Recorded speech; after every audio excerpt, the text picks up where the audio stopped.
Hello everyone, welcome back to this channel. So friends, आज के इस वीडियो में हम जीन पियाजे की जो थ्योरी है कॉग्निटिव डेवलपमेंट यानी संज्ञानात्मक सिद्धांत, इसके बारे में हम पढ़ेंगे। बहुत ही इंपॉर्टेंट ये थ्योरी है, इनसे काफ़ी क्वेश्चन आपके एग्जाम में पूछे जाएंगे। सो जल्दी से वीडियो को लाइक एंड शेयर कर दीजिए और चैनल को सब्सक्राइब कर लीजिए। तो शुरू कर लेते हैं। देखिए, जीन पियाजे जो हैं ये स्विट्ज़रलैंड के मनोवैज्ञानिक हैं, मनोवैज्ञानिक थे। 1896 में इनका जन्म हुआ था और 1980 में इनकी मृत्यु हुई थी। स्विट्ज़रलैंड के ये मनोवैज्ञानिक थे और बच्चों में बुद्धि का विकास किस प्रकार से होता है यह जानने के लिए इन्होंने अपने खुद के बच्चों पर, स्वयं के बच्चों पर जो है खोज की थी। और बच्चे जैसे जैसे बड़े होते गए उनके मानसिक विकास संबंधी क्रियाओं का जो है वे बहुत ही बारीकी से अध्ययन करते रहे। ठीक है, तो इन्होंने जिन विचारों का प्रतिपादन किया उन्हें पियाजे के मानसिक या संज्ञानात्मक सिद्धांत के नाम से हम जानते हैं। ठीक है, अगर हम डेफिनेशन की बात करें तो संज्ञानात्मक विकास का तात्पर्य बच्चों के सीखने और सूचनाएं एकत्रित करने के तरीके से हैं, जिसमें आपका जो है आपकी जो लैंग्वेज है, थिंकिंग या स्मरण शक्ति हम कह सकते हैं, आर्ग्यूमेंट, आपका जो अवधान यानी जिसको हम कहते हैं अटेंशन, ये सब इसमें शामिल होती है। ठीक है, पियाजे ने अपने इस सिद्धांत के अंतर्गत यह बात सामने रखी कि बच्चों में बुद्धि का जो विकास है उनके जन्म के साथ जुड़ा होता है और प्रत्येक बच्चा जो है अपने जन्म के समय कुछ जन्मजात प्रवृत्तियों या हम कह सकते हैं जो इजी एक्टिविटी होती है ना, उनको लेकर पैदा होता है। जैसे किसी चीज़ को चूसना है ना, अंगूठे को चूसना, देखना, वस्तुओं को पकड़ना या वस्तुओं तक पहुंचना, ये सब वो जो है उनको लेकर पैदा होता है। ठीक है, जैसे जैसे वो बड़ा होता है वो उसकी जो बौद्धिक क्रियाएं हैं उसका जो दायरा है वो बढ़ जाता है, यानी वो बुद्धिमान बनता चला जाता है। ठीक है, और अगर इसमें एक जो है डेफिनेशन, अगर हम डेफिनेशन तो नहीं हम कह सकते, इन्होंने ये कहा था कि बच्चों में जो है दुनिया के बारे में समझ विकसित करने की जो क्षमता है वो पैदा हो जाती है और वातावरण के अनुसार स्वयं को ढालना क्या कहलाता है? अनुकूलन कहलाता है। क्या कहलाता है? अनुकूलन कहलाता है। ठीक है, और बच्चों में वातावरण के साथ सामंजस्य स्थापित करने की बेहतर क्षमता होती है। ठीक है, तो ये सब किसने कहा था? जीन पियाजे ने कहा था। और अगर ये डेफिनेशन पूछी जाए, परिभाषा किसने दी है? सीखने का अर्थ जो है ज्ञान निर्माण करना है, तो ये किसने दी है? जीन पियाजे ने। ठीक है, और फिर डियर इन्होंने 4 स्टेजेस बताई थी, उसके बारे में हम पढ़ेंगे। देखिए, हमारे पास 4 इन्होंने स्टेजेस बताई थी। सेंसरी मोटर स्टेज, और उसके बाद pre operational stage, concrete operational stage and then formal operational stage, जिसको हम कह सकते हैं संवेदी प्रेरक अवस्था, मूर्त संक्रियात्मक अवस्था, पूर्व संक्रियात्मक अवस्था, मूर्त संक्रियात्मक अवस्था और अमूर्त संक्रियात्मक अवस्था। तो सबसे पहले हमारे जो स्टेजेस हैं, सेंसरी मोटर स्टेज, ये जन्म से 2 वर्ष की ये अवस्था है। इसको हम हिंदी में कहते हैं संवेदी पेशी अवस्था या इंद्रिय गतिक अवस्था। ये अवस्था जो है ये पहली अवस्था है, फर्स्ट स्टेज है। ये जन्म से 2 वर्ष तक होती है।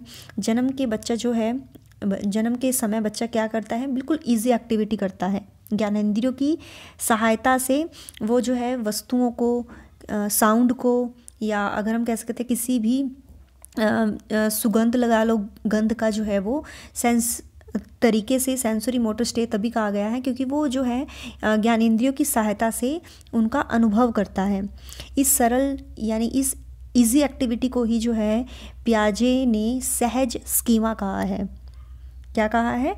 सहज स्कीमा। ठीक है डियर, क्या कहा है? सहज स्कीमा। यानी ये जो अवस्था है जन्म से 2 वर्ष की अवस्था है, यानी ज्ञानेंद्रिय की तरह से वो किस तरीके से वो एक्सप्रेस करता है अपनी फीलिंग्स को।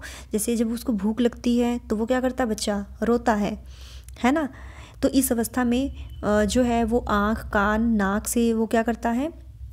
सोचता है, यानी आँख से वो देखना, कान से सुनना, नाक से सूंघना, है ना।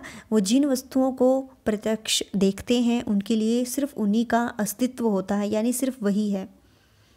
ठीक है, इस अवस्था में जो है बच्चा अनुकरण करता है।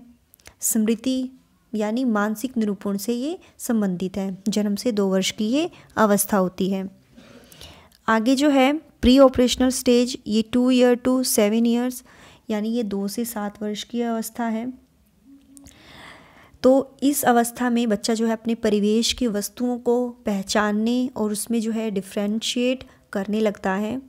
लैंग्वेज का डेवलपमेंट उसमें हो जाता है बच्चे में। इस अवस्था में नई इन्फॉर्मेशन और एक्सपीरियंसेस वो लेने लगता है, और यह पहली अवस्था की जो अपेक्षा अगर हम कंपैरिजन करें फर्स्ट स्टेज की अपेक्षा, वो अधिक प्रॉब्लम्स का सॉल्यूशन करने योग्य हो जाता है। यानी बच्चों में वस्तु स्थायित्व के गुण जो हैं वो विकसित हो जाते हैं। ठीक है, सेकंड स्टेज है, और बच्चे जो हैं खेल और अनुकरण के द्वारा ये सीखते हैं। इस अवस्था में बच्चे जो हैं निर्जीव और सजीव जो वस्तुएं हैं उनमें उनको जो है समझ जाते हैं। ठीक है, और बच्चे आने वाले विचारों को सही मानते हैं। बच्चे समझते हैं कि सारी दुनिया जो है जो उसके आसपास है वही दुनिया है। यानी वो उसमें अगर हम कह सकते हैं, पियाजे ने इसको ईगो सेंट्रिज्म का नाम दिया है। ठीक है, आत्म केंद्रिकता। ठीक है, बच्चे भाषा सीखने लगते हैं, चिंतन करना भी वो शुरू कर देते हैं, है ना, रटना शुरू कर देते हैं। वो मतलब रट कर सीखते हैं इस अवस्था में, ना कि समझ कर।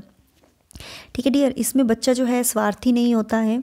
धीरे धीरे वो जो है साइन को सीखना सीख जाता है। यानी वो अगर इस साइड को क्रॉस का निशान दिखा तो इधर को जाना है। साइन वो साइन जो है समझने लगता है, प्लस माइनस डिवाइड इन सबको वो समझने लगता है। और इस अवस्था में बच्चा जो है कार्य कि ये कार्य क्या है और इसका कारण क्या है, उसको ये नॉलेज नहीं होती कि कारण किस वजह से घटित हुआ, ये क्यों करना है, वो उसमें जो है अपरिपक्व होता है। ठीक है, इतनी उसको जो है इस स्टेजेस में नॉलेज नहीं होती है प्री ऑपरेशनल स्टेज में। सेकंड है ये, और इस अवस्था को दो उप जो है हम अवस्थाएं कह सकते हैं, जिसकी पहली अवस्था है पूर्व वैचारिक अवस्था। पूर्व वैचारिक अवस्था जो है, पूर्व लिख लो इसको, पूर्व वैचारिक अवस्था, ये जन्म से 2 से 4 वर्ष की अवस्था है। और इस अवस्था में बच्चा जो है वस्तुओं, शब्दों, प्रतिमाओं आदि के विषय में अपना मानसिक चिंतन जो है विकसित करने लगता है। पियाजे ने इस अवस्था में जो संकेत हैं और जो चिन्ह हैं, है ना, उनके बारे में बताया है कि इस अवस्था में बच्चा इन साइन, इन चिन्हों को वो जानने लगता है, और अनुकरण खेल के माध्यम से जो है बच्चा सीखना शुरू कर देता है। ठीक है, और दूसरी अवस्था जो है वो है अंतदर्शी अवस्था। अंतदर्शी अवस्था ये 4 से 7 की ये अवस्था है। इस अवस्था में बच्चे का जो चिंतन है या आर्ग्यूमेंट पहले से अधिक जो है परिपक्व हो जाता है, वो आर्ग्यूमेंट करने में, चिंतन करने में। ठीक है, इसके बाद थर्ड स्टेज आती है concrete operational stage 7 years to 11 years, मूर्त संक्रियात्मक अवस्था। तो मूर्त संक्रियात्मक अवस्था है, इस अवस्था में बच्चा जो है वस्तुओं को पहचानना, उनमें विभेद करना, क्लासिफाई करना, इसकी क्षमता उसमें विकसित हो जाती है। और उसका जो चिंतन है बिल्कुल एक हम कह सकते हैं सिस्टमैटिक तरीके से, बिल्कुल तर्क संगत उसका चिंतन हो जाता है। बालक विश्वास करने लगता है कि कौन सी वस्तु जो है लंबी है, चौड़ी है ना, बिल्कुल किस में कितना वेट है, वो उसको पूरा पता लग जाता है, चिंतन करना शुरू कर देता है। और लैंग्वेज का जो ओवरऑल डेवलपमेंट है वो जो है उस पर भी वो आर्गुमेंट कर सकता है। ठीक है, किस पर आर्गुमेंट वो कर सकता है, यानी इस अवस्था में बच्चा जो है अधिक यथार्थवादी होता है। क्या होता है? यथार्थवादी होता है। और जो अमूर्त समस्याएं जो होती हैं उसका समाधान भी वो ढूंढ पाता है। और इस अवस्था में बच्चे जो हैं वस्तुओं को उनके गुणों के आधार पर पहचानना शुरू कर देते हैं। यानी कंजर्वेशन, जब कोई ज्ञान जो पदार्थ जो है रूप में बदल जाने के बाद भी उसकी जो क्वांटिटी है, उसकी जो संख्या है, या हम कह सकते हैं भार है, उसमें उसके समान ही जो है वो सेम रहता है, तो उसको हम कंजर्वेशन कहते हैं। यानी जैसे इसमें दिखाया गया है ना, एक गिलास में इसने पानी लिया और एक चौड़े मुंह का गिलास लिया, तो उसने देखा कि इसमें इक्वल पानी है, बट ये कर सकता है, ऐसा नहीं है कि अगर लंबा है तो इसमें ज़्यादा पानी होगा, नहीं, वो डिफ्रेंशिएट इसमें कर लेता है कि अगर वो छोटा है लेकिन वो चौड़ा है तो उसकी क्वांटिटी लंबे की गिलास की अपेक्षा कंपैरिजन अगर हम करें तो वो इक्वल ही होगी, मतलब वो समझना वो शुरू कर देता है इसमें, ठीक है, इस अवस्था में। ठीक है, आगे अगर हम बात करें, नेक्स्ट स्टेज जो है फॉर्मल ऑपरेशनल स्टेज, ये 12 ईयर्स टू अप यानी 12 वर्ष से ऊपर की अवस्था है, 12 वर्ष से ऊपर की अवस्था है।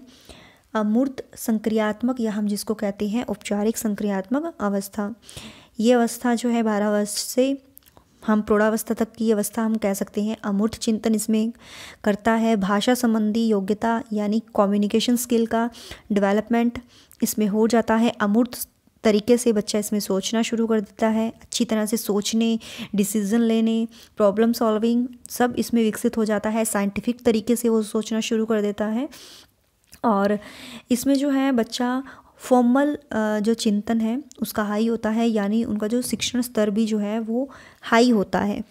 ठीक है, आर्गुमेंट बहुत अच्छे तरीके से कर लेता है, कंक्लूजन और दूसरे के साथ जुड़कर वो कार्य करता है, यानी बिल्कुल ओवरऑल डेवलपमेंट एक जो है हम कह सकते हैं वो इस अवस्था में बच्चे में विकसित हो जाती है।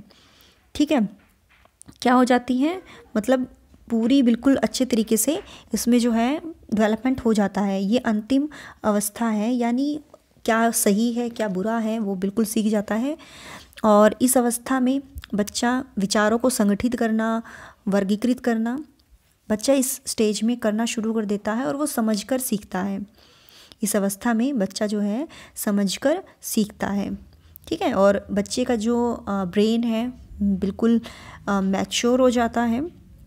ठीक है, तो ये इस स्टेज के बारे में था, और 4 स्टेजेस मैंने बताई थी वो मैंने आपको अच्छी तरह से बता दी है।